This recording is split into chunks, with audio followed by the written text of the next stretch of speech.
problem with conflict and confrontation is our body builds a memory of how we do it.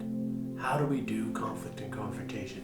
And if you've done it in an upset, angry, face like this, non-verbally kind of blaming, finger pointing kind of look, then your body's used to it. It's recorded that. It has it fully recorded. And you wonder why it's so hard to change.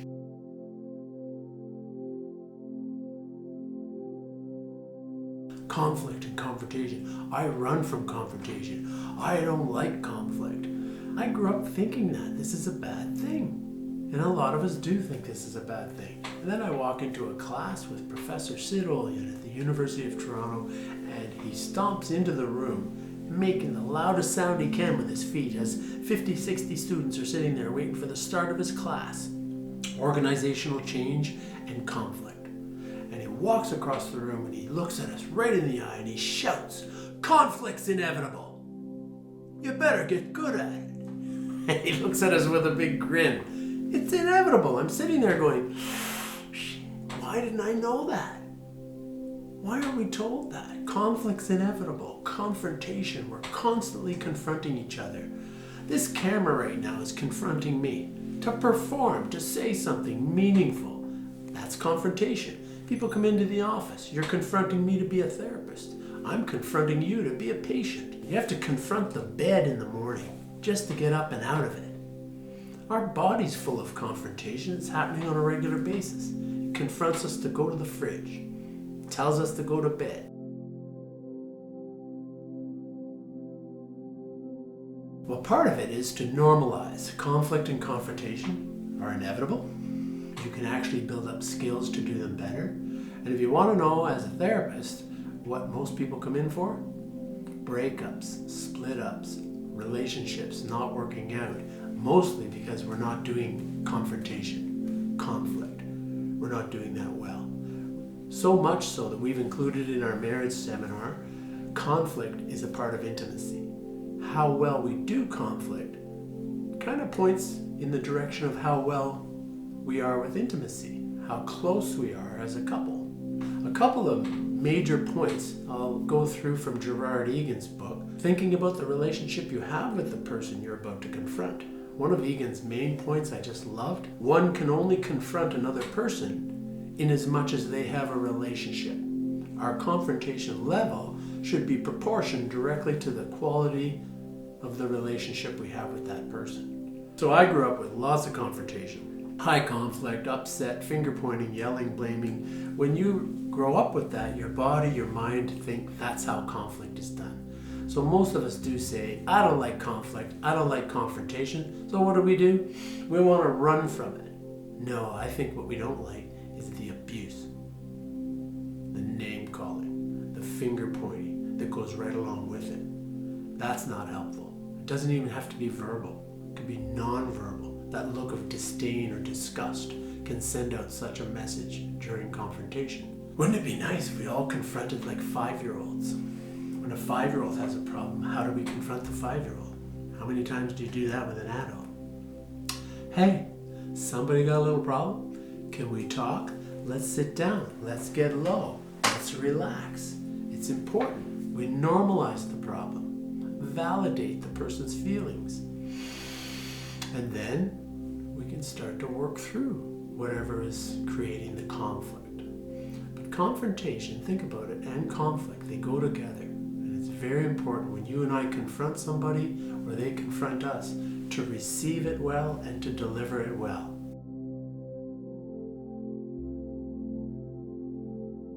Confrontation, conflict, they're inevitable, and there are many, many ways to do them better. Definitely go on our website and download the 22 problem-solving tip sheet, or ask one of our workers for it. Subscribe to this channel and hit the notification button too. But for a few strategies right off the top, remember when you're confronting someone or you're discussing a tough issue, to keep yourself regulated, keep in the green zone. Box breathing, and you can actually go on to one of our videos that'll coach you on how to do box breathing properly. Keep yourself in the green zone and monitor your body with biofeedback. What is your heart rate? Are you starting to perspire? These are cues that your body might be moving into fight or flight. A couple of deep breaths, you can rebalance the body. This is not a great position to negotiate or to have conflict or confrontation in. One issue at a time is another great strategy.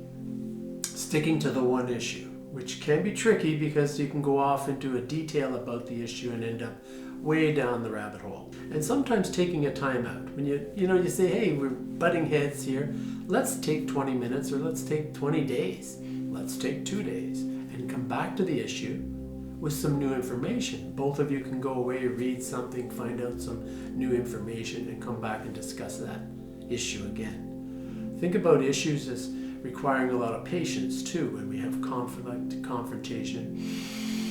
We want to breathe and say, our commitment is to work this out, not necessarily by this date. So call it a target. You have a target timeline. However, watch out for pressure. The pressure has to be solved, has to be solved. We're having conversations about issues over and over and over. We want to have those as respectfully and politely as possible. A couple other skills are clarification, checking in with the other person, because you might not hear what they're saying, or we might overlay something from our mind that says this is what they're really saying, and it might not be accurate at all. So clarification is a very useful strategy, as well as keeping your face and tone. Managing your face and tone in our body, sitting back sometimes in a more relaxed posture, face and tone, eyebrows up, can really help relax the person we're in this confrontation with. One training I go to, they're talking about how to confront well, how to confront people well. And they said that, 85% of the communication that you and I focus on is nonverbal.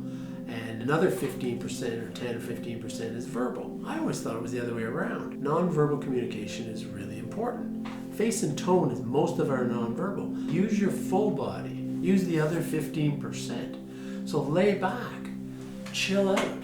Get people to chill out. When you're struggling with someone, why would you be sitting up like this? Why would you be leaning in looking like that and expect a good result? Why would you be standing, walking around, stomping through the kitchen area? Doesn't make any sense. It's not a good strategy for solving issues. Use your body to your advantage. Get people to make sure they're sitting in a comfortable chair, maybe even slouching, sitting in a comfortable. I said, that's never going to work. They won't take you seriously. You can hear how stinking thinking blocks good ideas in the back of our brain. Remember, thoughts aren't facts. It's just a bunch of data there. Anyway, I come home from this conference, and my daughter was around 12 at the time, and she confronted me. And I thought, that's it, maybe in the past I would have gotten more stern and face down like that. And I said to myself inside my head, I said, I'm going to try this new strategy. So I slumped right down in the chair and I looked at her across the room. She said she wasn't going to empty the dishwasher. And I just leaned back in the chair and I said, oh, great. I thought it was your daddy. She looks at me like I'm crazy. And I said, I thought I could boss you around. I thought I could tell you what to do. I'll tell you what you're going to do. You're going to empty the dishwasher. You're going to make me supper, and I'm going to love it. And then I got up out of the chair and I left. I went to work. She didn't particularly laugh, and I wasn't really laughing. But it broke the tension enough. I went to work feeling good. Imagine how you would feel the other way around. Tense, not so good. Didn't deliver the message very well.